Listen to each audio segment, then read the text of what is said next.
Packed room. They have no idea how many people are in here right now. What, 1,000, right? So let's let them know right now. Go!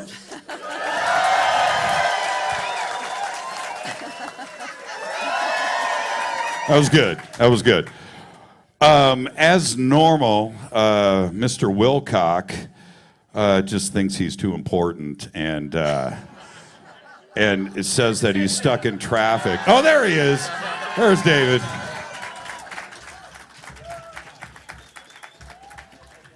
Welcome to Conscious Life Expo 2018. This is the greatest event. We have 15,000 people here. It is absolutely nuts. Egos are checked at the door. This is about knowledge, being awake, consciousness, friendships that will last a lifetime. This is just humbling right now, okay? And there's nothing like getting loud. But before we do, I want to introduce our panelists tonight. Linda Moulton-Howe. William Henry. David Wilcock. And Corey Good.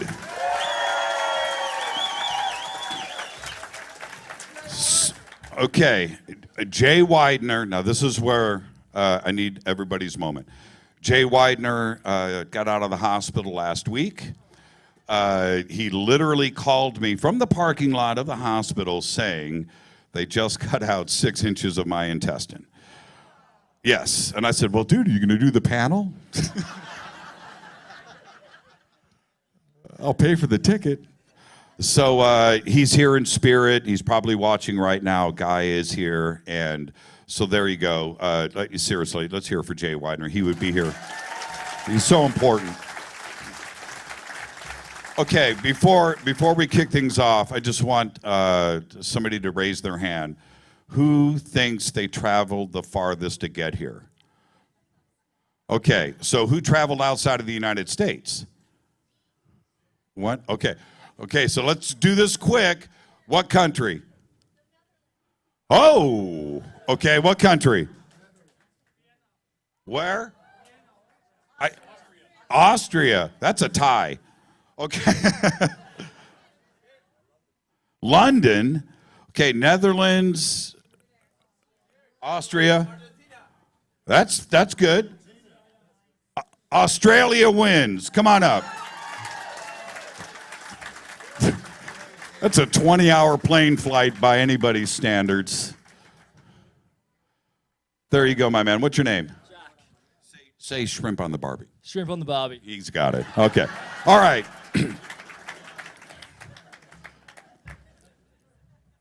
A few years ago, I sat right there where that gentleman is sitting, and for the panel that night, it was great, and I sat right there, and sitting right here was Jim Mars. And that night when he kind of waved, Linda was here, and said, hi, Jimmy, and he took me. We became really good friends, and enough of that. We lost him last year. There are big changes that are going on in our, I'm getting choked up, so just let me get through this. There's big changes going on in this community of ours right now, and damn it, he would have loved to have been here to enjoy what we're going through right now. He's not, but I got the next best thing. Oh. I got Jim Mars fedora. Right here. So,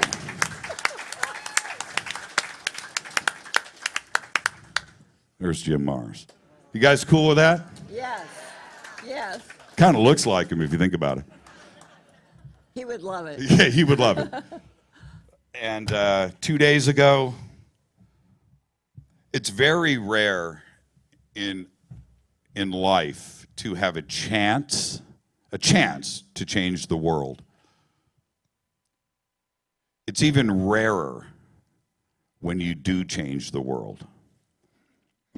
John Anthony West did just that. He changed the world. Let's hear it. And he passed away 2 days ago. and hard fought. He beat cancer. He just went on his own, and he was with his family. So both of those guys who were so cool, so funny, so instrumental to all of us, everybody here, are laughing right now because Jim Mars is up there causing trouble. And right now, John Anthony West is really causing trouble. And that's all. Before I lose it, let's hear it for John Anthony West. All right, he's here. John's pith helmet. He's up there wearing a pith helmet right now and going, okay, God, check this out, the Sphinx. Right? Okay, let's get things started. You guys ready? All right. Switch gears. Is this good? This good? This works? Ancient aliens. Ancient aliens and the ancient alien theory and what ancient aliens has done for this community and for the world. It's something that's very elemental. Everybody in this room watches Ancient Aliens. Everybody in this room is probably, show of hands, who has seen a UFO? 1,000 hands in the air, right? Okay. Now, outside of our community, so you guys all get it, right? You guys get it. Ancient Aliens has opened it up to millions and millions of people outside of our community that have never thought about the pyramids or Pumapunku or. Do you get what I'm saying? And that's what we have today. Ancient Aliens and that show, which is now 13 seasons, 11 years. And everybody on this panel has starred in that show and continues to star in that show today. It is so important to us. So, for the Ancient Aliens series and our 4 panelists, as we start to get started, show them the appreciation that they have done for you. They have done it for you. Right here.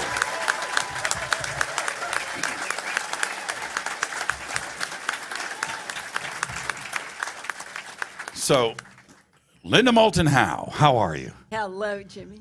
And thank you for honoring my dear, dear friend Jim Mars and John Anthony West.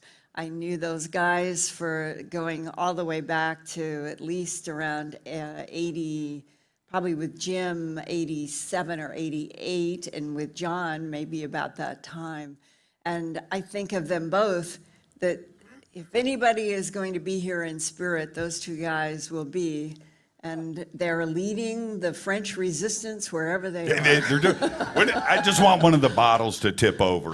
Right. So, and Linda, you and I and these 2, we've hung out a lot together over the years, and thank you for that. But I remember one year, this is like 4 or 5 years ago, you and John came down the hill and said, can we get on the radio?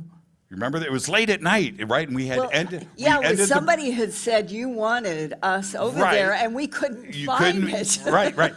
But the funny thing was, it was like 10 o'clock at night. We ended. We were like, let's continue the broadcast. That's right. We just kept going. Right. And you and John and I were on the air live without commercials for a straight hour, and almost to midnight. And then I think you guys went out and after that. And you are right that John, with the help of Schock, the Yale PhD geologist, I still can remember reading, I think it was the front page of the Philadelphia Inquirer when it was the early 90s, 91, 92, right, 91. Somewhere in there. Mm-hmm. And for those who may not know, those 2 men working together were convinced that the Sphinx had to be older than 5,000 years, and it was Schock, a Yale-trained PhD in geology, who decided that they had to go, and that his hypothesis up to the trip was that was water weathering on the Sphinx. That wasn't the erosion of wind. And the newspaper, the front page, I remember that story, was that they were reporting, like officially to the world, prove otherwise. This is water. And for those of you who never had the incredible fun of sitting in a living room. John would always have some scotch. Vodka, right. It grew in his left hand. Yes. Bless his heart. And, Yes. But we were talking about it, and John told me he was personally convinced that the Sphinx was at least 40,000, somewhere between 34,000 and 40,000 years old. That Inquirer story, and I've said this before, but the Earth shifted a degree that day. That was momentous news. It's never been contradicted. No, it rewrote history, and like I said, very few, and John with Robert Schoch. I'll let everybody know, I spoke to Robert the other day from his office at Boston University, and although the conversation was personal, he was wrecked. And he looked up to John as a father, as a mentor, of course, but it was just something that we knew that the world really lost, somebody that was fundamental to us. Okay, enough of that. Let's see. I'm so sad, and I don't want to be sad. William Henry. William Henry. Now, and William knows I'm about to ask him this question, and it's not about my necklace, William. Your necklace, that's not on me. That's not what this is about. You have been a consulting producer for Ancient Aliens. You helped lay out the seasons and the formats and the ideas, and an image was leaked out on the net just recently of you and Tsoukalos and Bill Mummy and Childress. You guys are all sitting around yapping about the new season. What are you guys going to do? You'll have to listen to the next Fade to Black to. Really cool stuff. We had a big meeting with the History Channel executives, came to LA, and they said me and Giorgio and David Childress are the Kirk, Spock, and McCoy of the show, but they wouldn't tell us who is who. So kind of leave everybody up to figure out that one on their own, which is kind of fun. Let me see your ears. Let me see your ears. But the history executives were there, and they said, what's different about this season is that the higher-ups at the network love the show now. They had executives there that liked it, but they didn't love it. And now they've got people there that love it. And so they're saying that we're going to put a lot more, a little more mojo into the show this year, which is really great. And so we're getting out on the road. Going to be some really exciting trips involving, I can't tell specific locations, but it's going to involve giants. It's going to involve pyramids. It's going to involve Trump. What? William, pyramids on what continent? All of them. Oh, really? Yeah. Let's see what else. Quantum entanglement, really big, very important topic we'll be getting into in this season. And just overall, putting out just making the show just really fly in a way it hasn't done before. They're really going for more of like a Sundance Festival kind of quality level, something that's going to blow the mainstream out of the way and just make it, or just completely make it over the top quality. So I just want to thank you for your contributions, all of you. But being the consulting producer is a really big deal, and coming up with new inventive show ideas is impossible. Yeah. Breaking new ground, but Ancient Aliens has consistently done it. And you're instrumental in that, and I want to thank you. And you've Thank you. constantly And done Jimmy, that. it's the #1 show in India. The #1 show in India? Yeah. My new show, Breaking Mysterious, #1 show in Barbados. David Wilcock. David Wilcock, everybody. Hey.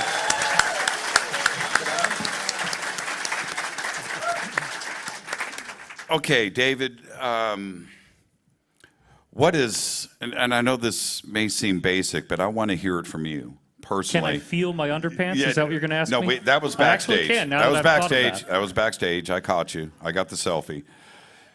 Is this Ancient Aliens to you, personally, what does it mean? Well, it is certainly a great opportunity for everybody to really get a new view on reality. And I think It has been very influential. It's basically ruined our lives. We can't go anywhere now without everybody want to talk to us.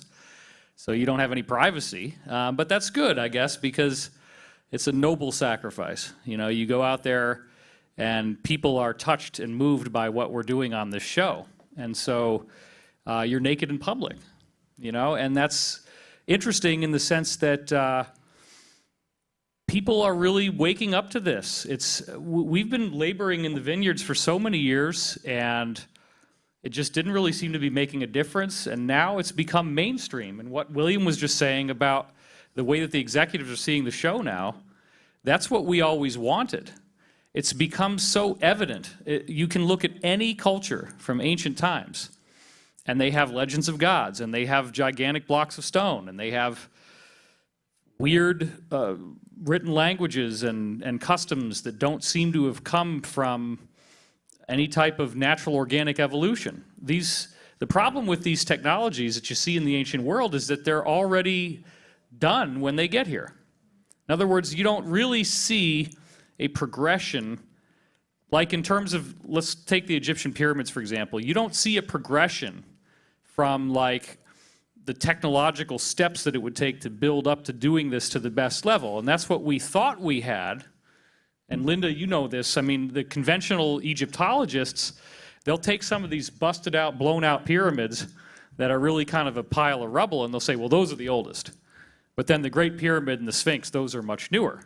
Then along comes John Anthony West, which he's a fanboy. Look at this. He can't even like stay as the host. He's got to actually take, for his own ego, he's got to take pictures for his website. Taking pictures of your back. Oh, really? Man. Okay, whatever. Let's just try to focus here. The objective of the Egyptological community was to say that Khufu built the pyramid. And that now we find out, thanks to the work of Zecharia Sitchin, the only piece of writing inside was discovered by Colonel Howard Vyse when they were running out of money, and it was a last minute, and he broke into these retaining walls above the king's chamber, and then he finds these quarry marks, and they're scrawled on there with red ochre paint. And then the idea is, well, yeah, this says that it was built by Khufu, but then the problem is that he used the Wallace Budge book, which had typos and spelling mistakes in it, which he then put into the quarry marks, showing that it was a fraud. Oops. So we don't have any written evidence whatsoever of when the pyramid was actually built. But it strongly suggests, since the Sphinx is right next to the pyramid, and that the Sphinx is quarried out of very similar blocks with very similar technology, that the age of the Sphinx would determine the age of the pyramids, because they're all part of a greater funerary complex. Well, now we know with John Anthony West, as we were saying, that the theoretical date, the only time you really have enough water is at least 10,000 years ago to make those really sinuous curves at the back end of the Sphinx. So it's been so crazy that here we are fighting for this truth and getting nowhere, so it would seem, and people would just laugh and say there's no evidence. And now we're actually out there being taken as the mainstream. And so Linda is correct about it being the #1 show in India, but what the producers have also shared with me is that it's the #1 show in most of the countries in South America too. Yay. Like that's the #1 thing people are watching on television because it pays them off, right? This whole idea that our Western civilization is the pinnacle of wherever we got, it's demolished because the Japanese tried to build a great pyramid at 1/5 scale with the best technology that they had today, and they couldn't do it. So how in the world do you lift these gigantic blocks of stone? What we're starting to see now is, okay, somebody came here that had the technology to make that possible, and it's a technology that involves levitation somehow, which is clearly advanced beyond what we have today. So does that kind of answer your question, or did I just go off on a wild tangent? You know, I'm with you. Were you following? Okay. All right. David, thank you for that. But and again, thank you for your contributions to Ancient Aliens in our community. Seriously, thank you so much. Yeah.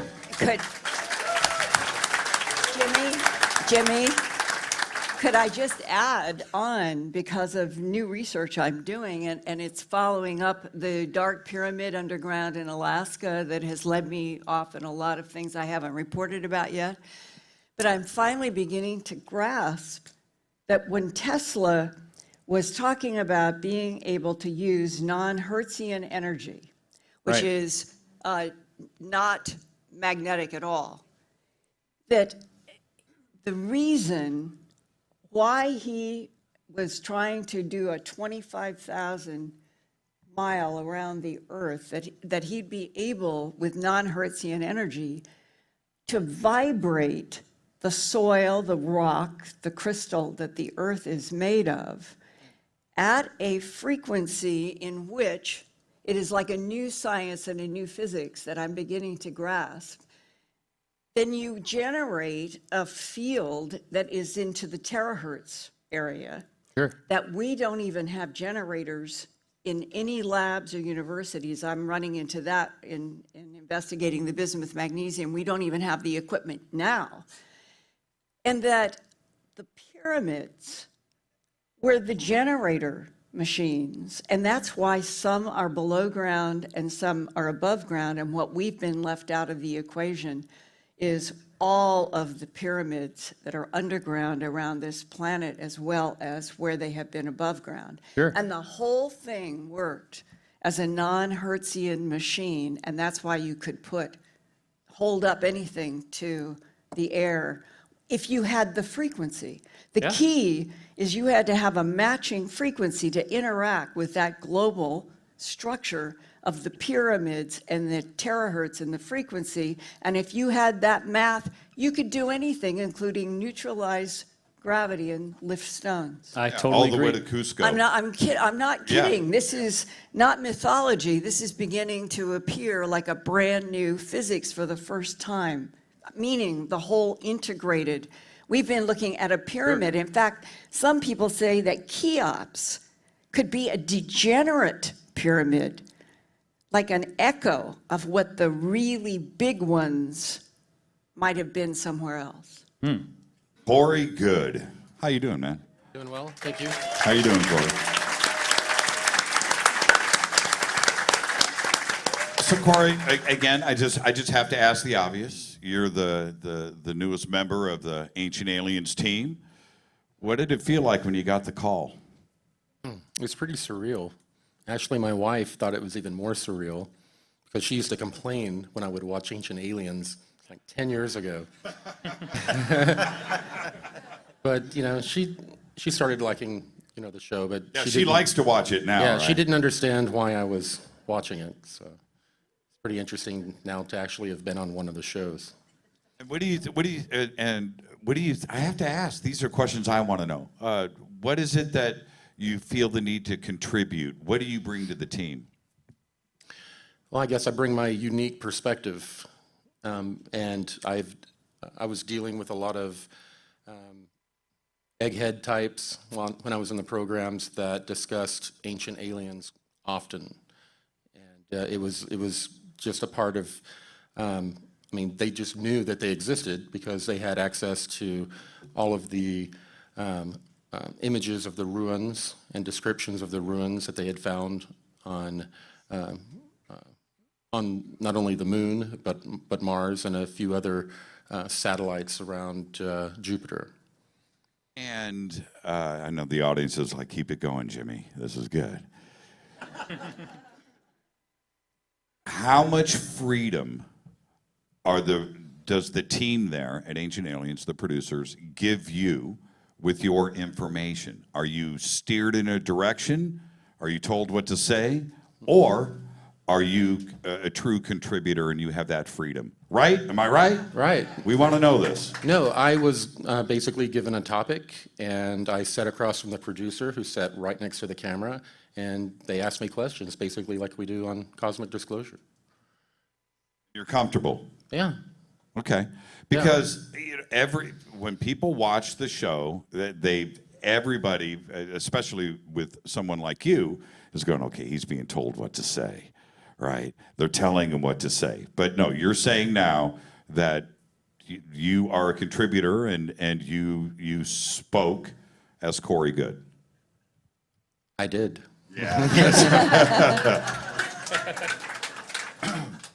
Linda, let's back it up this way.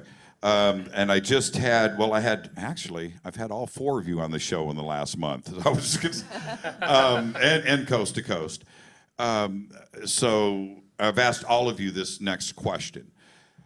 The new chamber that has been discovered above the Grand Gallery is the biggest news out of Giza, maybe since King Tut, maybe even the biggest yet. There's no question about that. We were told that there was nothing left to discover inside of the Great Pyramid. We knew different, but that was the orthodox view on Giza and the Great Pyramid. What do you think is in that new chamber? Well, there may be no artifacts, if you're thinking about artifacts, because I personally am shifting in my whole mind about the pyramids, that they are machines. That's what they were designed to do, but they were designed as a machine to interact with very specific frequencies. And it's the relationship between all of the pyramids and those frequencies, and when they resonate together, or whatever is the goal. So just like you make a very fine violin or a musical instrument, It resonates. you have to have a space that has a certain place mathematically in whatever it is. In this case, we're talking about a pyramid. So my guess would be, right now, based on very little, is that some of these chambers were never designed like the one with the little keyholes, and they open it up, and what? It was a white, they were white walls, and there was nothing in there. But now I think that they're resonance chambers, and that this is part of the machine, and I don't know if David would concur. Well, actually, I'm going to go to William. Watch this. Or William, anybody. Watch this. Linda, listen to this answer. William, what do you think is in the chamber above the Grand Gallery? Well, I always start with the premise that the pyramid is a machine, it's an instrument, without question. The ancient Egyptians strongly inferred, suggested, told us that it's an ascension instrument. They call it the mountain of light and the place of ascension. So everything, in my view, that happens in the pyramid is relative to ascension. And the William, can ascension you pull of the your Pharaoh. microphone closer Yep, to you? Sure. So when we look at the pyramid as an ascension instrument, a stargate, then we have to look towards any discovery relative to the pyramid points to that purpose or feeds that purpose. Am I saying that the cavity that they've discovered is maybe a resonance chamber? It could be. I'm very interested, Jimmy and I talked about this on Fade to Black, about the comments recently by an Italian academic, archaeoastronomer, who said that the Iron Throne of Osiris is in that chamber, based upon his research into the ancient Egyptian pyramid texts, which were devoted to the ascension of the pharaoh, the transformation of his body into a plasma life form, so that then he could travel through stargates to Orion's Gate and come back if he wanted to. And so when the pyramid texts are saying that the Iron Throne of Osiris is involved, and we're looking at some kind of technology, we're not talking about iron as we know iron. Certainly the ancient Egyptians collected meteoric iron. They believed it was part of an exploded planet, and they collected it because they believed they were collecting parts of their homeworld. And so they would make jewelry out of it. King Tut's famous dagger is an example, the Iron Throne of Osiris. But when you get into the pyramid text and you learn that the beings that were part of the ceremonies that were involved in the ascension, the transfiguration, if you will, of the pharaoh, and you learn that they had iron fingers, you're thinking, okay, Robert Downey Jr.'s involved somehow, Iron Man is time traveling, but then you look into it a little further and you realize that the ancient Egyptians weren't actually talking about the metal iron, they were talking about a figurative aspect of iron. It takes an iron will and a self-forgetful heart for the pyramid to make it, or for the pilgrim to make his ultimate journey. So we're talking about metaphors here. They're talking about this throne being made of a heavenly substance, a substance that didn't come from Earth. And this is something that would be super advanced extraterrestrial technology, potentially, we're talking about, that is spiritually based, it's soul-based. So as I'm looking at this discovery, putting the pieces together, what the academics are feeding us, looking at the pyramid text, it makes sense to me that the pyramid is an ascension instrument. It's a stargate. The Iron Throne of Osiris, we have depictions of it. It's feathered, so we know that it has something to do with ascension. The Jewish mystics called it the Merkaba throne, the throne chariot, and that this is, in fact, a spiritual technology that we're talking about. And with this recent discovery, I think we're starting to align ourselves with the true nature of the pyramid. And there's probably other chambers as well. We've known for a long time that there's room for 47 rooms the size of the King's Chamber in the Great Pyramid.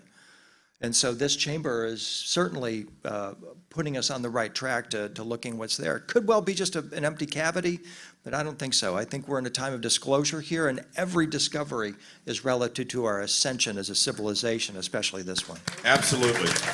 Now, before we continue, I want everybody here to understand that these thrones with Osiris and others are all they're in text, they're on the walls, they're carved, they're everywhere, but they appear to me to show motion, that like they're moving forward, and they've got, they're controlling, and it's not my imagination. Right. Is that what is going on? No, I mean, I had my... You mean no or yes? I say yes. Okay, good. Yes, no. I had my Robert Bauval looking at the three pyramids and matching them with Orion's belt. I had that kind of moment in the Temple of Hathor at Dendera when I looked up at the ceiling and saw the ascended pharaoh on the Ark of the Millions of Years and said, hey, that looks exactly like the way we show or depict wormholes today. We symbolize wormholes, and I started this line of speculation that started in 2003 that this is what is shown on the temple walls is quantum entanglement. It's ascension technology. It's travel via wormhole. And Movement. This movement. And the throne that we're discussing here is shown on the Ark of the Millions of Years. It's the ascension vehicle of Pharaoh. He's got his crown of salvation on. He has the key of life in his hand, his resurrection stick in his hand, and he's sitting on his feathered ascension throne, his Merkaba throne. He's good to go. I mean, he's exactly in the position we all ultimately want to be as a celestial traveler. He's a cosmic traveler. He's shown dematerializing into light, traveling the stars as a celestial being. David, I want everybody's opinion. Now we have two different, okay, so I want to move. This chamber is a really, really big deal, this discovery. What do you think is in there? And if it's empty, do you think they would have emptied it for us just to say that it's empty and take the stuff out?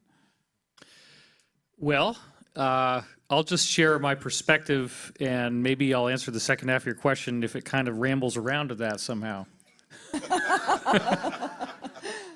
Because I'm not even sure exactly what you just asked me, because my mind is so filled with information, I'm trying to like juggle what William is saying. I know, right? Right. And how am I supposed to follow these three? That's why you get this question, because if they come at us and say, well, we got in there, but it was empty, we're not going to see them get into the chamber. We're not going to see them discover what is in there. We're going to be told this after the fact. Well, Geraldo Rivera still had a career. That's what I'm after that. talking about. Yes. Okay, I do think, though, that there's some interesting things to consider here. And there's so many different directions I could take this, but I want to focus right now on 1923, this legend of Kinnaman's entrance. And this is something that David Hatcher Childress has covered. This is something that others on Ancient Aliens have covered this as well. I'm trying to remember everybody's name right now. Philip Coppens, he covered this, but he didn't actually think it was true. I remember that. So the idea here is that in 1923, there was an explorer who claimed that he found a thus unseen entrance into the pyramid that hadn't already been discovered, exploited, and seen. And his name was Kinnaman. And so it's a very interesting and very convoluted story that revolves around this concept of artifacts being inside that were really, really amazing. And you have to remember something important. When we first started to go into the pyramid, we only knew about the descending passage. It was rigged in such a way that there was a false top to the descending passage that you wouldn't know about unless you could actually discover it. And in fact, So originally, like the other pyramids, the Great Pyramid appeared to just have a passage that goes down and a little thing at the bottom they call the subterranean chamber. Caliph al-Mamun was an Arab explorer who was working on this stuff, and as they're pounding around in there, some stucco falls off the wall. And that's where they found Caliph al-Mamun's forced passage.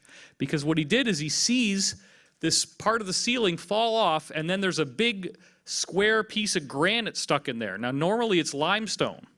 So there's these granite blocks that are blocking what appears to be another shaft. So they blasted their way around that. And then they found the ascending passage, which leads us to the Queen's Chamber and to the King's Chamber. Also interesting is the fact that later on, yet another hidden passageway was found in the pyramid, this time at the descending passage. If you go down to the bottom, and then just before you get to the chamber, there's just a false wall, as it turns out. You can smash a hole in that wall, and then there's another chamber that just is this, it's a rough one now. You got to really climb up in there, and it's very dangerous. And there's a thing called the grotto halfway up that you can stop at. But then eventually it becomes a straight shaft that goes directly into the top of the ascending passage where it turns into the grand gallery and it becomes a lot higher. So it's strange because there's two examples I've just given you from mainstream pyramidology of hidden chambers that were discovered by people by accident. And the passageways were already there, we just didn't know about them until somebody rediscovered it. So that leads me to think that if Kinnaman's entrance is real, that there's something involved in what that could be, that this is not just a superstition, because I would argue that the Egyptian initiates actually knew about that hidden wall down in the subterranean passage. In other words, they could smash through that wall. They could go up there, they could do, as William was talking about, the ascension rites, which we could talk, and Linda, you've been getting into that terahertz energy stuff. We could talk about the aspects of how pyramids harness energy that in Russian experiments have created cures for all known diseases. They massively boost your IQ. There's all kinds of really strange benefits. Even people with psychological disorders, including schizophrenia, are cured when they go into the pyramid. Ordinary water that's normally a benign substance that's just like a placebo becomes a very effective curative, where a single milliliter of that water given to a prematurely born baby that would normally die, the baby lives just from having water stored in a pyramid. So there is something about the physics of the energy that the pyramid harnesses, which I call the source field, and it is a living energy. So yeah, it's definitely an ascension chamber. So somebody was smashing that hole through that descending passageway, going up there, doing these ceremonies in the grand gallery in the king's chamber, and using that granite sarcophagus as an ascension device. And then when they're done, they just re-stuccoed the wall and left it the way it was, where it was hidden. So Kinnaman found something else that is another example of that. And now all of a sudden, and this is, I think, when Corey starts talking, we're going to hear more about this. I don't want to steal that part of the story, because this is your information. We got weird information about a passage underneath Kukulkan Pyramid at almost the exact same time. Yeah, and it's like there appears to be an agenda behind why we're getting this information now, suggesting that someone may already know what we're going to find, or they may have even planted things there for us to find. Thank you, David, and you zeroed in, too. I'll drop the mic. Yes. Corey, Ancient Aliens, an Ancient Aliens theory says that, amongst other things, that ET has visited us here throughout history and into ancient history, prehistory, and assisted us, left its mark. How long have they been here? Actually, I was just having a conversation with Linda. We're starting to get an understanding of how space works, space and time. But the temporal part, we're having a little bit of difficulty with. These beings that travel these long distances in space, they're also time travelers. So ancient aliens may not have even discovered us yet. They may show up 50 Whoa, years. whoa, stop. Hang on. I love that. Okay, because at the speed of light and so forth, depending on when they left and the speed that they're traveling and the distance that, right. It could have been a long time ago, but they haven't gotten here yet. Well, Or it could be from the future and they haven't gotten here yet. right. Well, what I'm saying is that Am I understand? That's right, right? these beings, they travel in time just as easily as they travel in space. So if they discover us, this is just speculation, 50 years from now, they can begin jumping into our past and meddling and learning, doing intelligence, and then they become our ancient aliens.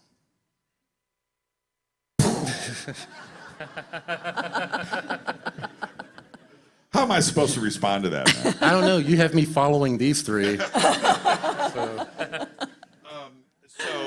but how long have they been here?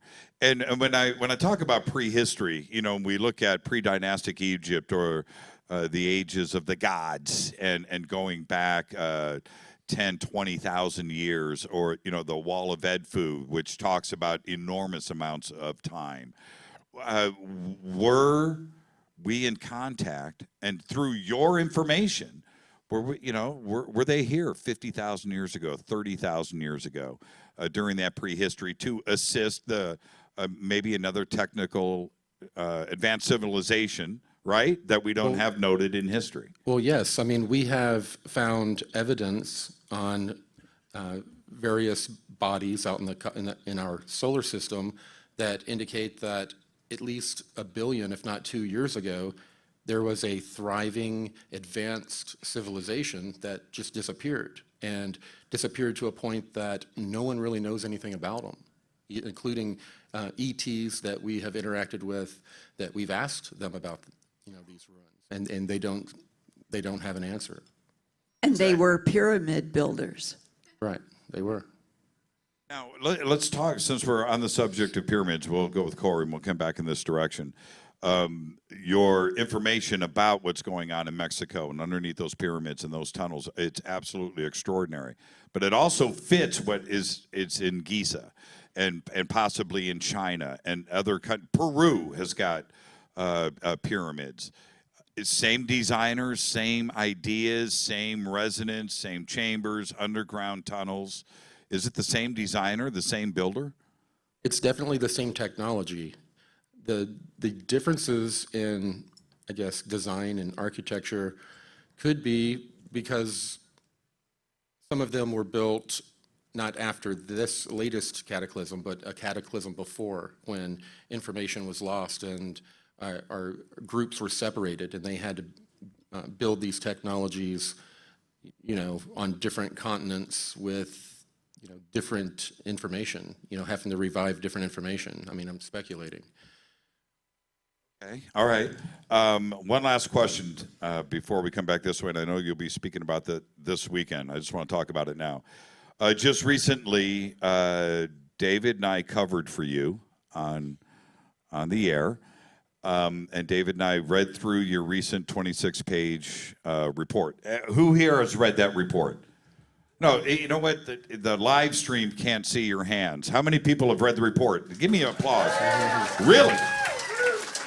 That's pretty cool, right? The message is getting out. The development with the Blue Avions stopped David and I in our tracks. For those in the audience here that may not have read that report, can you tell us what happened?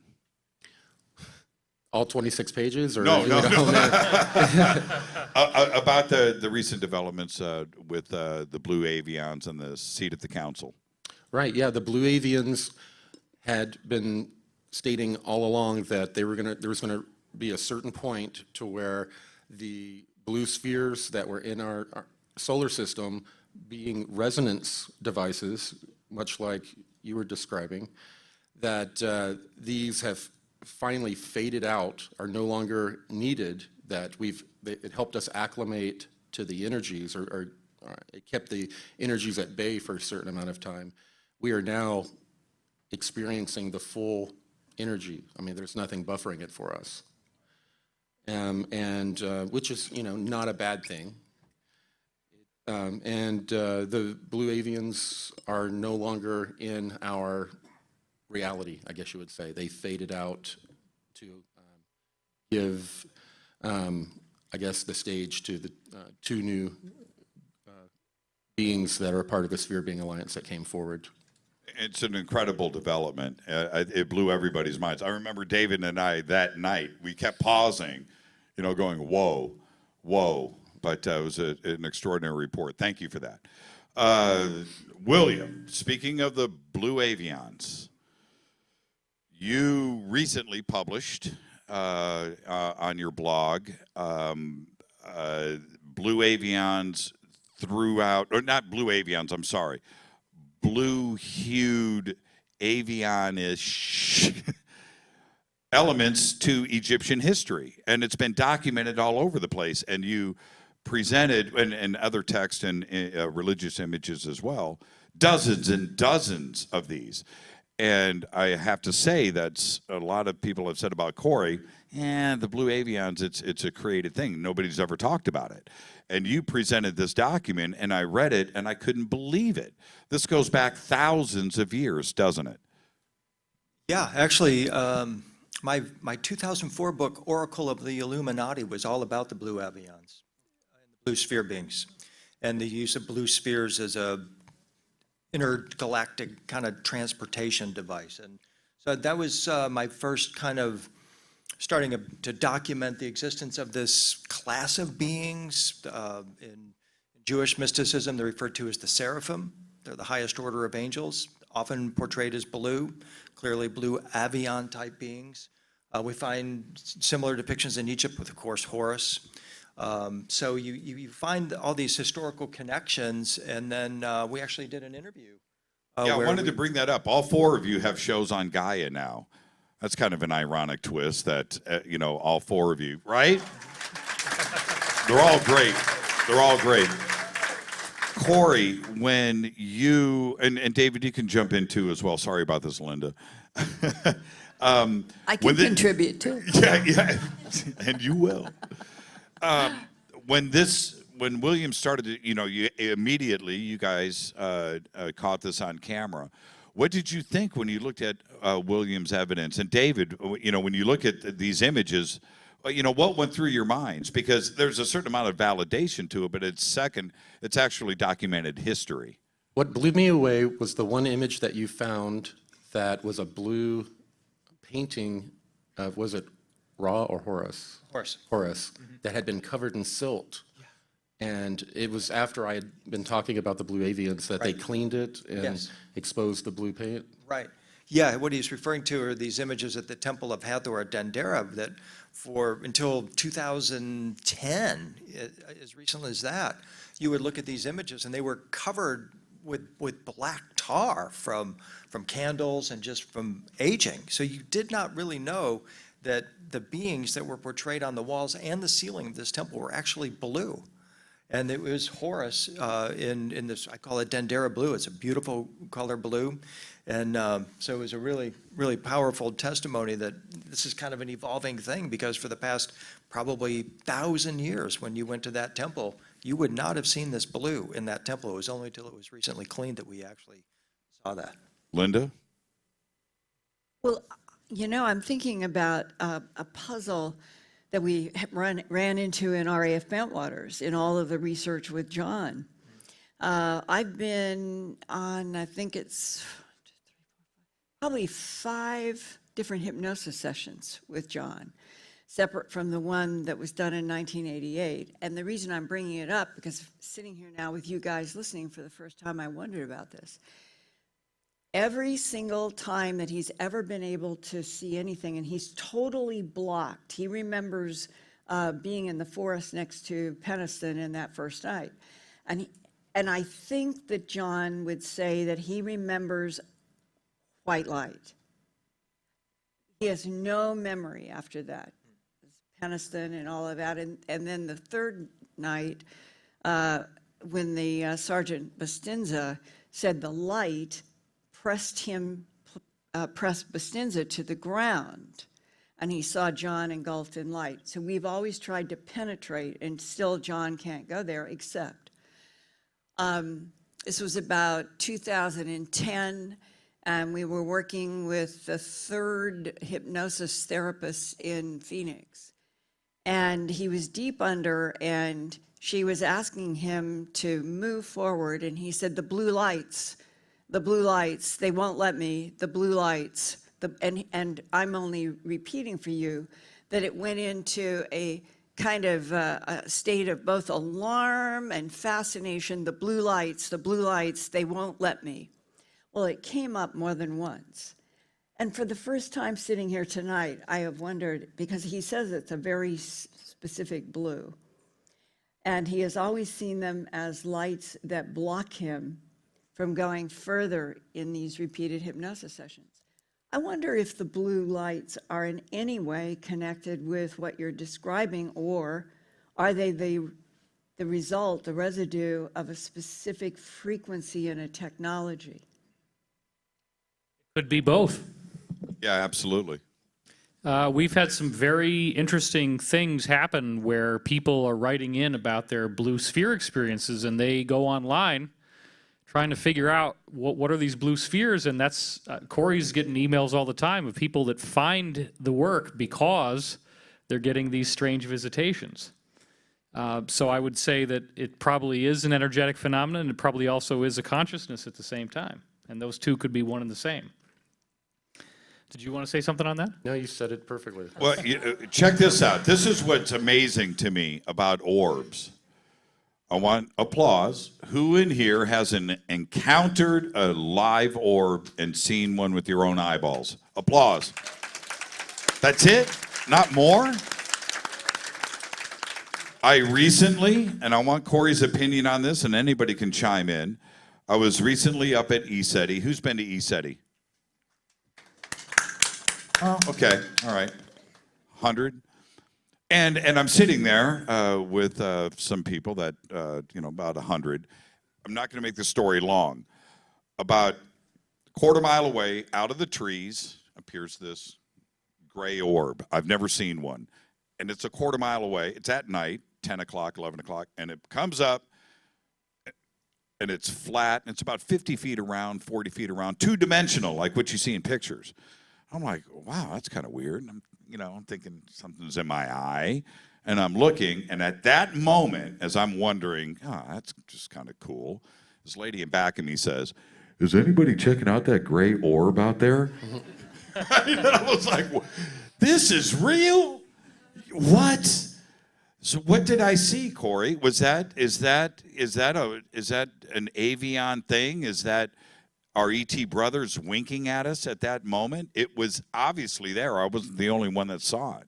I can't tell you what you saw, but I can tell you that I've seen many times something similar. And people, I kid you not, if you hang out with me, you're going to see some weird stuff in the skies. It happens to everyone. I would be hanging out with any individual, and we would see a silver orb that would pop out of the clouds, pop back in, pop out, dance around, try to You get and our I attention. just did it recently together. Yeah. Shasta. Yeah. And it's happened with many people that I've been with. But the weirdest thing is that the next day they can't remember the incident at all. It's as if they couldn't handle it. That had nothing to do with the orbs and everything to do with you. Right, but that's my gray orb experience. But I don't know what you saw. Yeah, I know. I just find it interesting. Any of you want to jump in? What are orbs? Well, and this goes back to my 2004 book, Oracle of the Illuminati, I mentioned a moment ago. There's a physicist, John Kramer, who started looking at this idea of how would a super advanced ET civilization travel the cosmos. Robots? Yeah, possibly. Physically? Probably not. Light beings? Yeah, more than likely. But then he said he looked at Cygnus X3, which is a blazar star that's aimed at us sort of like a shotgun that is shooting these high energy particles at Earth. And even Carl Sagan said that this could be the source that stimulated our evolution spontaneously. So Kramer looked at this and said, well, what if you have this super advanced civilization that wants to explore the cosmos? They beam particles at a planet they think that might be inhabited.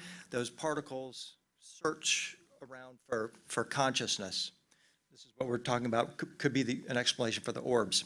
They're looking for consciousness, they find something interesting, they enter into our consciousness, they interview us, take a look around, say, hey, how you doing? And possibly what Kramer theorized is that these particles could open up to the size of a wormhole so that the visitor from the original planet in Cygnus could visit to Earth, or an Earthling could enter into that sphere, probably blue, and travel the cosmos back to Cygnus X3 or those environs. Swami Muktananda talked about the same thing, about a spiritual blue pearl that's within all of us. What is it about blue, by the way? It's color of heaven, color of the gods. It's just a specific frequency that seems to be. It's the specificity of the frequency. That's what comes first. And then that happens to be, it seems to me, one of the common denominators in this universe of a very specific cyan kind of blue. And you find it in a lot of places, but it means that that frequency that produces it is one of the keys, and that if we knew all of the combinations to the frequencies that will get us from an XYZ matter world that we're on into WXYZ, which is where you add time, it becomes woven tightly into the XYZ in the first place. If you can bend space, you're bending time. And that seems to be the key to some of the people. It's a difficult subject when you get into this whole issue of time travel, because it is alien to our matter world experience. But when you start studying Einsteinian physics, it grows right out of it. And therefore, when Wheeler and some of those guys in Princeton said, you can go forward in time, and I think that it's now a consensus. You can go backwards in time and forward in time. There was a period where they thought you couldn't go forward in time because it would take so much energy. But I think today, isn't it fair to say that it's now a consensus? You can go forward and backward. The Wheeler-DeWitt equation specifies that you can go forward or backward in time equally, and it doesn't hurt the laws of physics at all. Yeah. Now, and the other thing with blue, when we talk to contactees and others that have one way or another been on the inside of an alien craft, you always hear about the illuminated blue light, that the hallways were blue, the rooms were blue, the walls were blue. And then the encounters that you have with craft on the outside, you hear more times than not that the color blue is involved. I'm just wondering if there's something universal that's going on here, and if there's a message. I just don't understand, but blue is always there. Blue avions, the walls of Egypt and hieroglyphs, and we always come back to the color blue. But there are lots that are in the white to yellow, and then the red-orange. And it would be, I think, valuable to share. It was about 15 years ago, and I went to Hessdalen, Norway, to join astronomers and engineers from Oslo. And some of you may have heard of the Hessdalen lights. And it's high up in Norway, and what is very, very significant in this research, where you do the research is above the tree line. So imagine that you're in high mountains and they are rising above you, but there are no trees.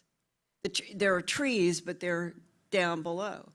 So you have a clear shot all around, and it's almost like in a bowl. Well, for 100 or so years, people living down in the village, which is quite a ways, have always talked, and do to this day, about these orb lights that would come into their house, chase an animal, all of that. So the people who were there when I went, we were there for about 10 days. They had astronomers from Italy, and they had engineers, and I think an astronomer from Oslo. And they had been going there for 2 or 3 years trying to use the same spectroscopic and astronomical analyses on light spectra and energy spectra, and being able to measure the temperature of the lights. And we would get at a certain time, and we'd stay up all night, and we all saw the lights every night. Now, why I'm sharing this, because it's so interesting. We're above what you would consider to be where anything is hiding. There's no reason that there should be any kind of form consciousness up in these mountains, and yet the lights would be a bright white and sometimes a touch of yellow or a touch of blue, but they could be at one end and then another huge end and then over here, and there was no rhyme nor reason, and we began to talk about this. They did capture on one of the temperature measurements, and it was a sphere that was yellow to red, and it stayed at a high temperature that they measured for a long period of time. And one of the physicists said to me, if we could figure out what is sustaining the high temperature, because he said, from my point of view, what we're looking at up here is plasmas, and that the plasmas were acting and reacting, and he said that the winter before we were there doing this research, they had asked one of their members if he would be willing to stay over the winter to see if anything declined in the light. And he had a bunch of the same equipment, and in that summer, before he was there in the winter, they had used red and green laser lights to see if they would get any reaction. Are they dealing with consciousness in these strange lights?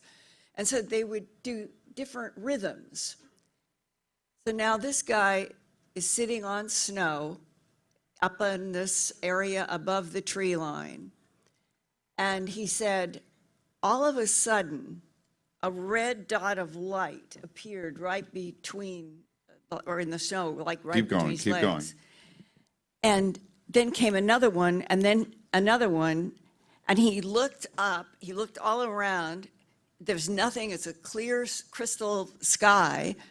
There's nothing, he's up in this, and if you were there, you would see it's just total blank wilderness.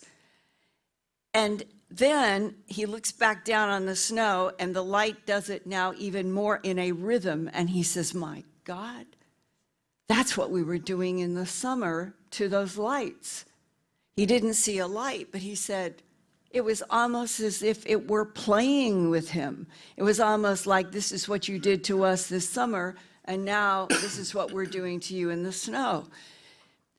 And there was Mastriani was his name, an astronomer from Bologna in Italy, and one night after we'd been there for about a week, we were all sitting up after we got back, and he said, you know, I really do think there's a possibility that we are dealing with a plasma technology programmed exactly as we would program a computer with zeros and ones, but that somebody has figured out how to program plasma. Plasma is, I think, outside of the hydrogen atom, plasma is the most common substance in the universe.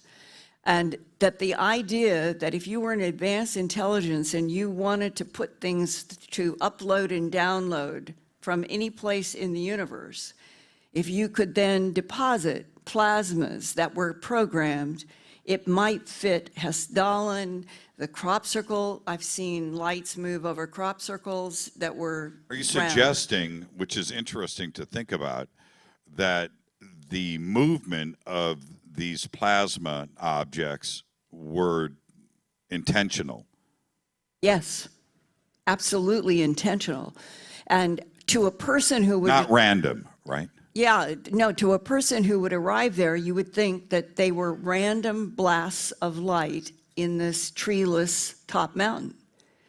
But after these people had been there for 3 years, and after everything that had happened, that was basically their consensus, and why they kept going back there is, we're dealing with some kind of an intelligence. I've watched those videos, and they're fascinating, and they look like they're talking. Well, You know what I mean? There's something there. There's because the rhythm, when the lights would appear. And I still think, and they did too, that whatever it was that pulsed the red light into the snow, the guy told me, he said, I'm telling you, I admit it. I got up and I went home. when Linda speaks, people listen, right? Thank you for that. This the plasma idea, and going back to Ancient Aliens, the orbs idea. Certainly, it's not limited to, Northern Europe. We have it in Joshua Tree. We have it in Sedona. We have it, the Brown Mountain Lights. I've seen them. Everybody here has seen them. Corey and I witnessed them together. David, Corey, and I saw, you remember that night in the parking lot? That was pretty bizarre. That's an inside story. We'll talk about that later. But we've all seen them. They're all around the globe. And I just think that there's some kind of communication. I don't know if there's a being inside controlling it, but they are being controlled. And I'm confused. It's an amazing thing to see. It's been going on forever, right? So when we talk about ancient aliens and scripts and mythology and legend, are they seeing the same things that we're seeing today? Well, I think of it in the category of advanced technology, that if you get to a point where you could program plasmas, then they would have missions. And they would be uploading and downloading information from any solar system planet, any moon, any asteroid that they were sent to. And that would be their job. So they would be a technology. But there are also those cases, and I'm sure that these guys could tell more about this, but I'm thinking of that one in the Himalayas where it was in a book, and it was a yellow sphere, and I think it was about this big, and a couple were behind, and they saw this sphere of light, and they stopped to watch the sphere of light, and the sphere of light turned, and as it turned, out came a robe-dressed monk-looking character that just continued walking, and they were afraid to run up. I would want to go, who are you? Where did you come from? How did you just do this? So that is, I mean, what would you guys say? See, that's different from technology that is uploading and downloading, and that is a technology. This would be like a transport. Yeah, I mean, you think, if we're talking about plasma, the universe is 99.999% plasma. The sun is 100% plasma. You have beings that come from the sun. Buddha was one of them. He's part of the solar clan and other solar beings. So this is how they would manifest as these orbs, and then they can unpack themselves from the orb materialize in a humanoid form. I mean, this is the light body effect is a term. Well, one of the things that I find fascinating, and I think that we all do, we all question this, in so many different cultures around the world, going back 3,000 years, 2,000, 3,000, 4,000, 5,000 years, are solar systems, planets, things that we cannot see with the naked eye, that not until Galileo and Copernicus and telescopes and the invention of lenses in the 14th century, right, was this ability there to see them. How could they possibly know that we had 8, 9, 10 planets in our solar system and depict it in ancient text? I mean, how is that possible? What technology was involved? It had to have been aliens. I feel like Giorgio Tsoukalos in a meme right now. But, right? Who wants to answer that? Maybe, maybe not. There are some beings that are part of our local 52 star cluster, or so it's said, that have explored the cosmos they never left their planet. They went the spiritual route, the shaman route, unabated, and they developed out a technology that was a spiritual technology. So maybe we had something like that going on. People were remote viewing. That's a possibility as well. David? Well, I'd like to get back to the orb thing for a minute because there's been this package of data that's building in my head, and I just feel like I have to drop this on you guys. It's so relevant to the discussion. I'm going to try to do it quickly because I know this gets technical, but I want to just share with you that Russian physics is way more advanced about orbs than what we have in the West. And that would be a nice starting point to keep it simple. So as we get a little more complex, we actually are looking at the fact that Russian physicists have actually calculated that an orb is an area where gravitational energy is transformed as almost like a virtual machine into electromagnetic energy. Now, this gets into a very difficult body of physics to understand from a guy named Terletsky.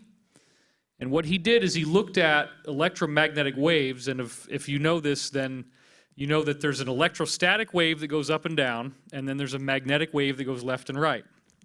Terletsky saw that there was a pair to that in gravity, which was gravity and spin. In other words, gravity is a vector going down, but spin is a vector that rotates as it goes down. So the funny part is you can capture the gravitational spin wave, and you can kind of turn it inside out and turn it into electromagnetic waves. So what's one form of electromagnetic energy? Obviously visible light. So you're going to get visible light coming off of this spherical area where the laws of physics are kind of inverting on themselves. Well, here's another really cool thing that happens. You get gravitational anomalies.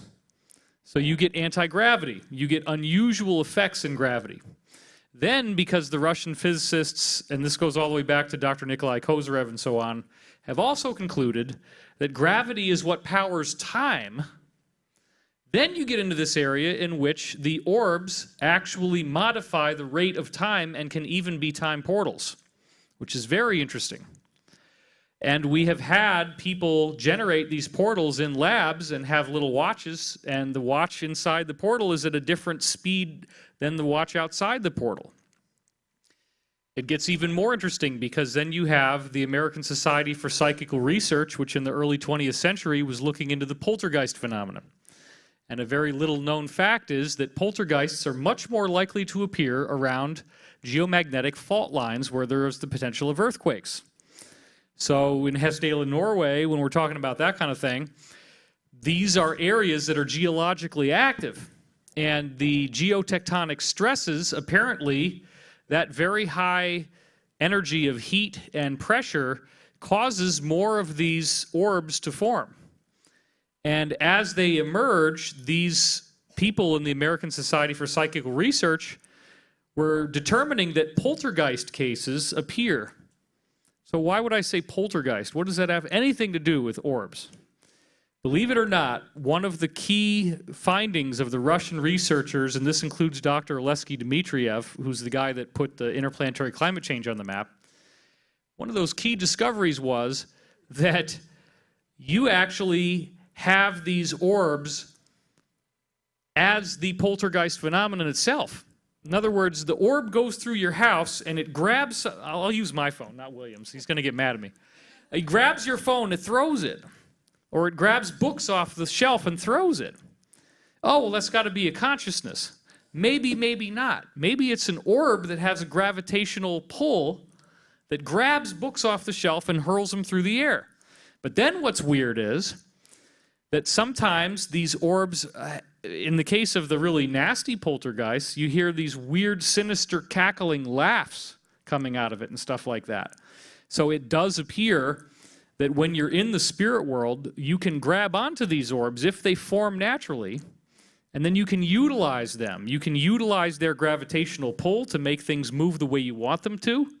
You can utilize them in very interesting ways, and the psychic research seems to show that most of the poltergeist phenomena traces back to teenage girls who have, I'm serious, who have a very high level of emotional angst.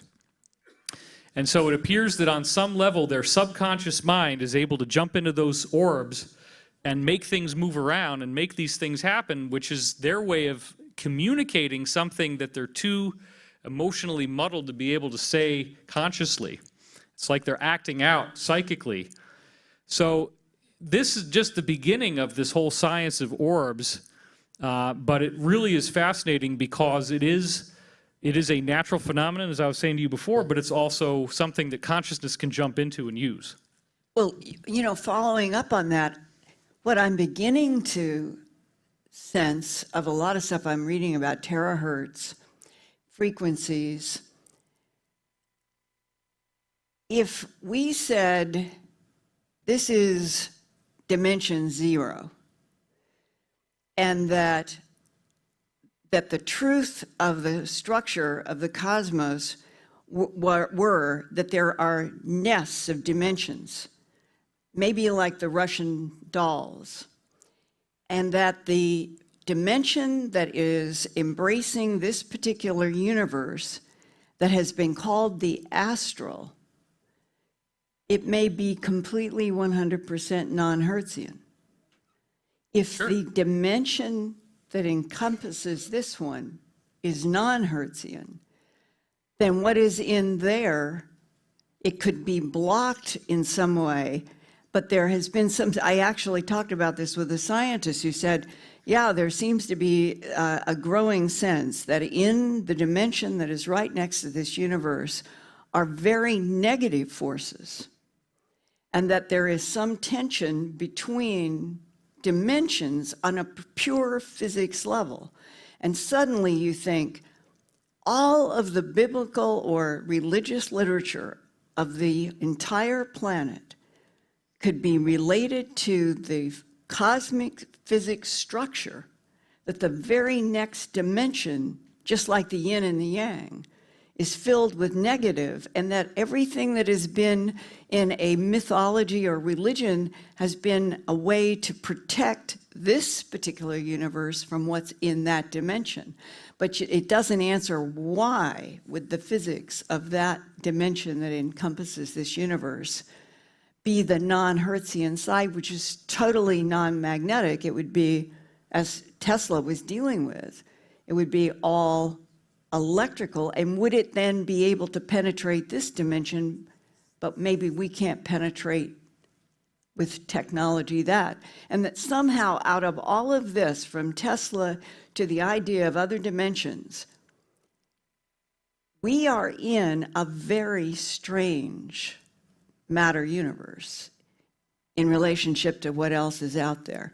And it could be that this was constructed specifically to be protected.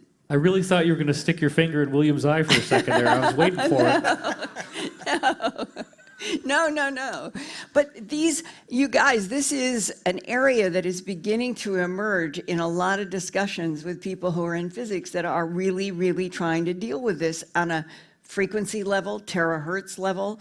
These are real discussions, and we have been completely excluded from these thoughts for a long, long time. Yeah. And Tesla's patents, obviously, our government understood the importance of what he was dealing with non-Hertz. And if Tesla had prevailed, we wouldn't have wires.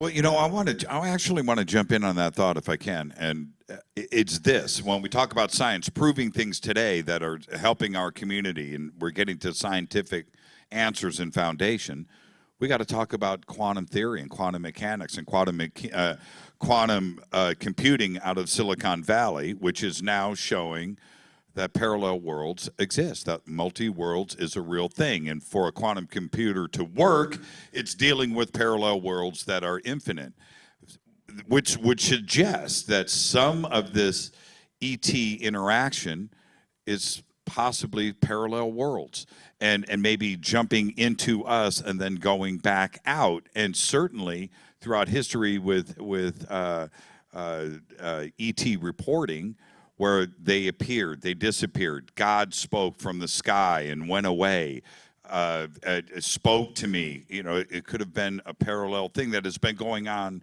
this entire time. And science is now proving this for us in our community.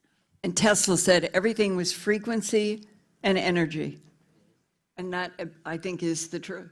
Yeah, and William, when we talk about ancient alien theory and we talk about some biblical things or channeling or speaking from the heavens, do you think that is a possibility, that some of this religious stuff was actually ET speaking, but Moses didn't have a way to go down and tell everybody about what was really going on? Yeah, absolutely. I mean, that's a very valid perspective to investigate, and may in fact be the reality. And actually, as you were saying a moment ago, it's it's quantum entanglement that answers a lot of these questions. And the idea is that when photons are, if they ever coexisted, they're forever and permanently in contact with one another. And what happens to one instantaneously and spontaneously happens to the other that's entangled with it. I just wrote an article stating that we're quantum star seeds entangled in mystic union with Christ from a Christian perspective, that in fact we can be communicating with Christ wherever he is in his celestial domain, the New Jerusalem. If we're entangled with him, he can instantaneously transfer information to us. That is the principle of quantum computers. That's why they're so excited about it, because it's going to make it resolve a lot of security issues. But what I'm saying, the point is that we are, I believe, on the edge, if not right now, rediscovering the basic, fundamental kindergarten physics of these ETs. Yeah, Corey's got the Yeah, Christian I perspective agree right now. completely. You were leaning in. Well, yeah, I'm sorry. What was he just saying? We got pulled over. See, there's a I don't know side why it's conversation taken so going on here, which is long. that Corey hasn't The had experience paradigm with to 2-hour fit in, panels. I am When we tape Cosmic intergalactic. Disclosure, we go about 20 minutes before he has a bathroom break. Oh, jeez. So we're negotiating, how could he do this right now and not Does ruin he the need, panel? does he need a hall pass? I do, yes. Or a catheter, or something, one of the two. You know, it's hot up here, by the way. I don't know about you guys, but up here it's about Yes. $1.20. And so Corey, but Well, okay, I remember what I was going to say now. right, Sorry. because he My said eyes stopped floating for a William moment. said Christian, and Well, you no, leaned no, in. it had to do with quantum entanglement. Okay. The devices that are being used for communications are quantum correlated communication devices. They're basically isotopes in these different devices that have been quantum entangled. And when you speak on this device, it vibrates, and then no matter where you are in time and space, you can communicate with someone. And it's instantaneous. Right, but the frequency's the key. Right. That you'd have to have 4 frequencies Exactly. to connect between you and Right. me. And that's the thing for all of you to start thinking and reading more. We are getting into a new physics that is beginning to be comprehensible about how we could even move dimensions, as long as we had the mathematical key that gets us to X and we get back. And that, it makes so much sense, entanglement. Right. Yeah, and David, back to this aspect of when it comes to communication with religions and gods and heaven. Corey said, "Here, Corey, here's a cup. There you go. There you go. Yeah, step back there. Yeah, Corey will be right back. Corey, good, ladies and gentlemen. Well, camp I've been all there. night. He's taking one for the team right now. That's amazing. It's just amazing. The communication that was happening, was it the excuse? I mean, you couldn't go back to the village and say that you were talking to ET. David, focus. Focus. Well, I'm laughing, but I'm not laughing at you. I'm laughing at Corey. Oh, man. You couldn't say that they couldn't relate to ET or a spaceship. You had to say it was God or the angels. Sure, I think that we definitely have evolved into our perspective, like the Arthur C. Clarke saying that sufficiently advanced technology is indistinguishable from magic, right? If that's true, then ultimately the phenomena that seem so inscrutable to us right now are all based upon laws that are easily governed in their own domain, and laws that should be logical and understandable. This is one of the fundamental tenets I believe physics has to follow. I've seen how we kind of have gotten off track with all these nonlinear equations that you have to be very specialized just to be able to even understand them. And you can use mathematics to say anything you want. But as a conceptual working model, if you want to actually get into how do you model what the universe is doing instead of just measuring its after effects, I believe that we are dealing in a universe where those conclusions should be simple. And this is what Sir Albert Einstein would call a theory of marble, where it's perfectly carved and formed, as opposed to a theory of wood, where it's a bunch of pieces that have been nailed together. Most of the physics models that we have now are theories of wood. They're nailed together based upon observations that are not truly understood. There is a much greater unified concept that, as we now all understand, only makes sense when you see the universe as a conscious living being. And so where William Henry's material and my material dovetails nicely in terms of these orbs is that I actually do also feel that as you go through the ascension process, that in some way that orb phenomenon I was talking about, where gravitational energy starts to transform into electromagnetic, I think in a sense you attract more of that energy into yourself and you begin radiating it as light. So there could actually be a physics way to model the light body, because it does appear, as I've said before, that the halo that we saw around enlightened masters is actually a portal that they can now create, perhaps with the pineal gland, which they then levitate and fly up into.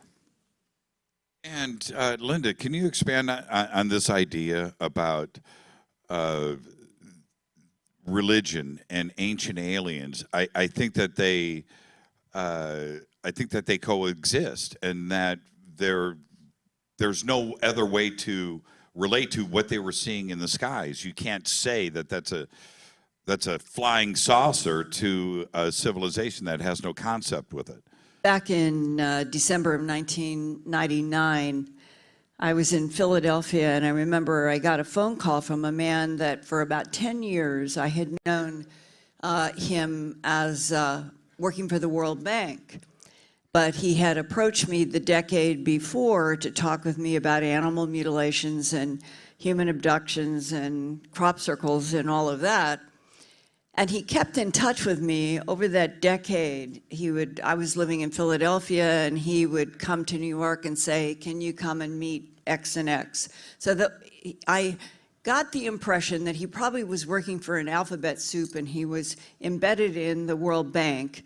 But the discussions were fascinating. So in December of 1999, when he called and he said, "Would you be willing to travel to meet a colleague of mine who has just retired from the Defense Intelligence Agency. He's worked there for 23 years, and he's very interested in one of the chapters in your book, Glimpses of Other Realities, Volume 2, and he would really like to talk with you." So 3 weeks later, they had put together this, where we all traveled to a place.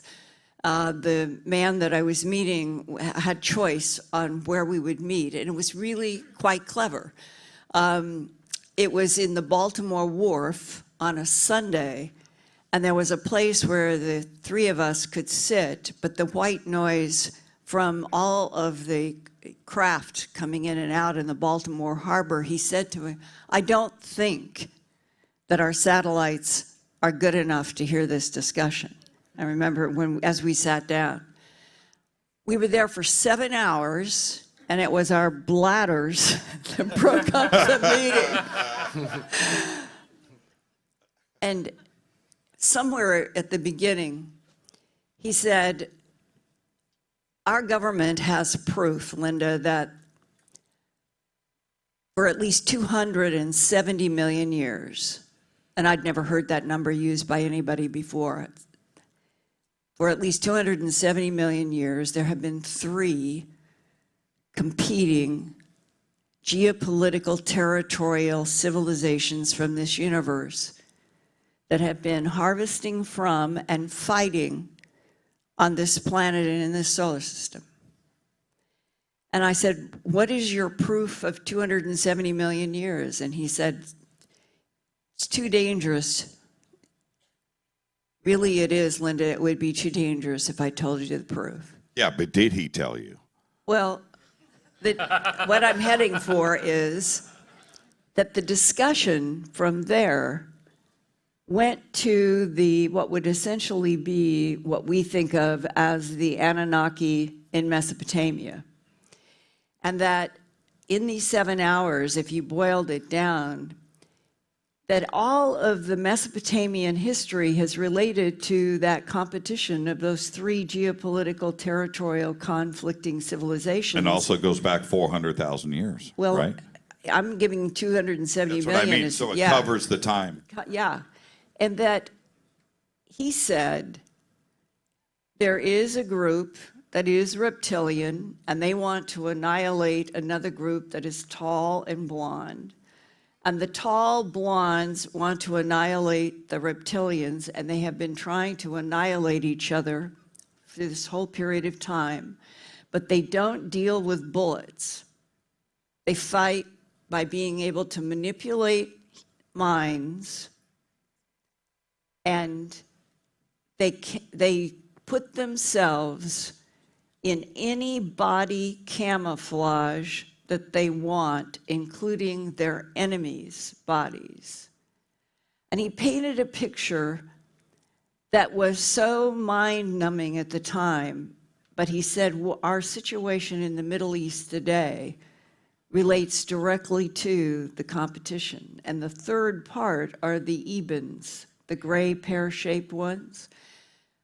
And what is confusing is that you could understand that maybe there is an enmity between two vast galactic civilizations that are trying to annihilate each other, and it's been carved in stone in Western Europe as the blonde Angel Michael, taking the sword and thrusting it down the throat of a snake or a dragon. But when it comes to the role of the ebens, and talking with other people in the government who say it is the ebens that manipulated the DNA in already evolving primates, they are not the Anunnaki. So who exactly are the players, and what are their agendas? Which is the first? And if they can camouflage, as he said, the reptilians can make blondes. They control everything that's going on, but to us, we think of blondes. The blondes can make reptilians. And that the whole bloody mess is a 16-layer chess game. And we might as well be now the controversial issue of applying AI, artificial intelligence, to robots. You just described David Wilcock. I knew it. Jimmy, we weren't supposed to talk about that. You're reptilian-ish. Well, that was December 1999. Well, oh, wait, there's one more really important thing to kick to you guys, because when we left these 7 hours, of which I've just given you a tiny piece, this man who showed me ID and photo matched him, and he worked for the DIA and all of that. As we were getting up, he said, Linda, I want you to hear something, and you must remember this. This was December of 1999.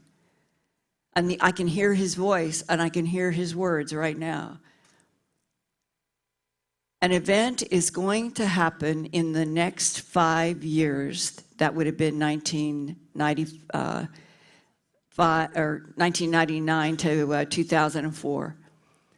An event is going to happen in the next 5 years in the Middle East, or connected to the Middle East, that will change this world forever.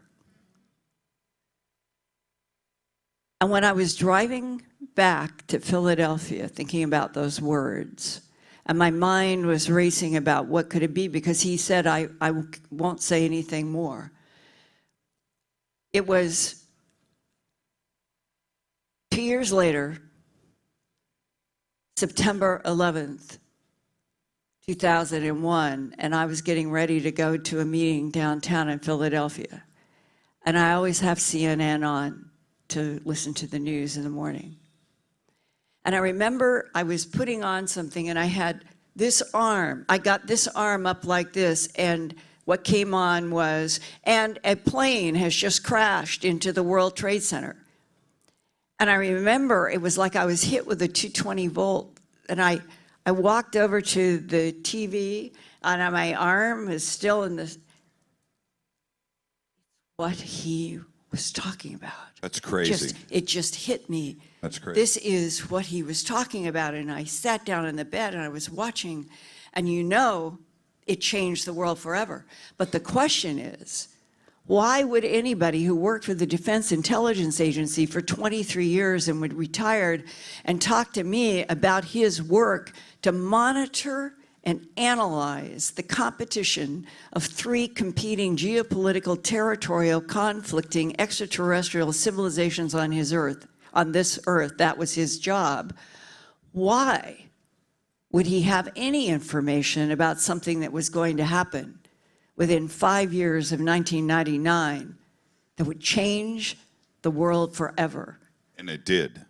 Yeah, and Corey and David, you've been associated with time travel. I mean, are we? But that's what I would, Linda, that's exactly what I was going to bring up. Yeah, is it time travel? Did this guy actually know what was going to be coming, but they didn't have a specific date? They've used probable future technology for some time, so it could be related to that. How does it work? It hones in on the most likely outcome, future outcome, and they use what was it, the Montauk program, where they were using this type of technology. They used they used actual parts from a crashed ET craft, a seat, and used it to interface with time, basically, to be able to view time. And David knows a lot more about that project. Well, let me jump in. We have to wind this down. I want to hear Okay, David. yeah, I know. Linda, you're going to have to attend Corey's presentation later on this weekend. Corey, you'll be speaking this weekend. What are you going to talk about and when? I'm not exactly sure when. I think it's 8 o'clock Sunday night. 8 o'clock Sunday night. I'm introducing you. Right. Okay, you so tell me when. You tell me. I don't know. This has all been kind of a blur. Corey is 8 o'clock Sunday night. What are you going to be speaking about? I believe we're going to be covering a lot of, excuse me, information from the recent updates that we did. Right. And David and I will also be speaking about the Anshar, I believe, correct? And that is, okay, so, and that's also Sunday. That's back to back. Yes. Yes, okay. David, you're going to be speaking every night this weekend, including tonight. Tomorrow night, what are you speaking about? Tomorrow night is a secret space program overview in which I'm going to be infusing the discussion with a whole payload of brand new intel that we've gotten from my insider friend Emery Smith. Emery Smith is here. Yes. He's going to be here tomorrow night. If he wants to, yes. Rock and roll, man. In fact, he's right over there. What's that? Oh. Sitting behind me.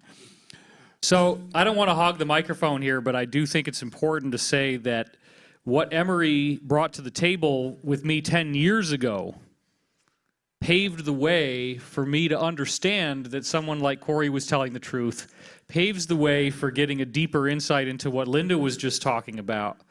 Because among other very interesting classified programs he was involved in, he actually was directly involved in the autopsying of 3,000 different species of extraterrestrial bodies.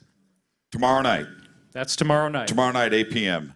Sunday night, we're going to be doing the joint lecture with Corey and myself. It's not an interview, it's more of a joint lecture. And what we're going to be doing is actually focusing on Corey's latest updates, as he said, which I just want to point out in case you don't know what that is, because only a third of the hands went up. Corey has had some very unique experiences, to say the least. And we brought him into Gaia, and it became the most viewed show on the network, which is very interesting. Lately, what has happened is some very stunning developments suggesting that there is a space war that we've been fighting, and it ultimately relates to our ascension, which correlates with this war on Earth that we're winning as well. And so there's very exciting developments suggesting that at least some of the more optimal timelines, if not the optimal timeline of humanity's mass ascension and transfiguration, is now the course that we're on. And that to me is so exciting. Yeah, it is. It is. William. I will be speaking tomorrow evening at 6 on artificial intelligence and how ascension intelligence is the antidote to artificial intelligence. Be looking at AI from the perspective of what's its impact on the soul, what's happening spiritually in Silicon Valley. Are there potential spiritual applications to AI? Very controversial, very kind of a deep dive into AI. You won't have to worry about learning about exactly how AI works, but just what are the implications for this age that we're entering into? What's AI's role? How can we counterbalance what AI is doing with ascension intelligence? Then on Monday, I'm doing a post-conference talk on the art of ascension, which is a condensed version of a 2-day workshop that I give on centuries of ascension art. That's an actual spiritual practice from ancient Egypt through the Buddhist tradition, early Christian tradition, up into contemporary times. They emphatically told us that sacred art, especially the art of ascension, was a key spiritual practice that would enable us to connect with our future selves, with our true ascended self. And that now, as I explain it, and will do on Monday, through the science of quantum entanglement, we know exactly how it's possible that a guru like Padmasambhava can be present energetically through a painting. It's because we're entangled with them. So Right. this will be It's going to be amazing. groundbreaking. By talisman's work. Yes, exactly. Linda, you'll be speaking tomorrow. Noon to 1:30 is artificial intelligence an existential threat to humanity? And then I wish everybody in this room could be at my workshop on Monday. I'm doing a 2.5 hours on military whistleblowers, ranging in several aspects, but the most important, and this will be the very first time that anybody will hear it because it's the first time I've ever had it. I have a recording from a physicist who worked underground at Area 51 on bismuth and magnesium zinc layered metal from an extraterrestrial or other dimensional craft. This will be on your workshop on Monday? Yeah, and he gives for the very first time in my life, and I've been trying to get to the bottom of this since 1996, he gives the explanation of what it is and why it works and what it's supposed to do. I can't wait to be there. Now, everybody stay right there. I want you to look over on that side of the room because the man in black, I would like him to stand up. Stephen Bassett, everybody. Stephen Bassett. Stephen's going to do a presentation immediately after this. Okay, so, we're going to clear the room. Everybody can come back in, but Stephen's going to be here. It's going to be extraordinary. But now here's my special treat. I would like our 4 panelists to step around the table, come out in front, and enjoy the round of applause to thank you for this incredible panel this evening. Come on out front. Come on, let's go. Let's go. Out front. I want you to enjoy this. Everybody on your feet, thank you. Linda Moulton Howe, William Henry, David Wilcock, and Corey Good. Opening night here, Conscious Life 2018. Give it up, please, loud.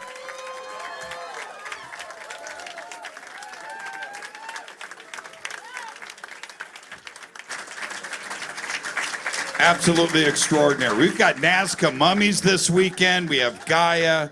Just an incredible presentation all weekend. I'll be here with you, emceeing and hosting. I'm Jimmy Church. Thank you, everybody. Good night. Good night.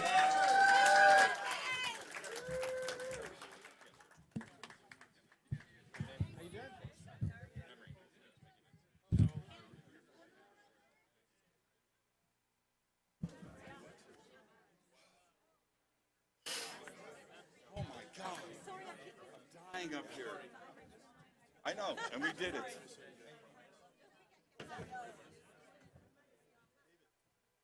Oh, yeah.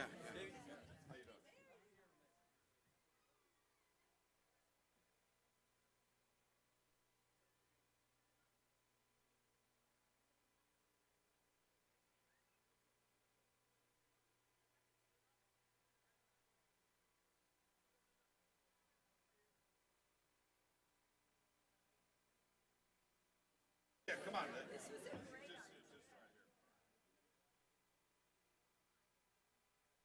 To me, Mike. How are you, man? It's good to see you. Can't do a conference without you.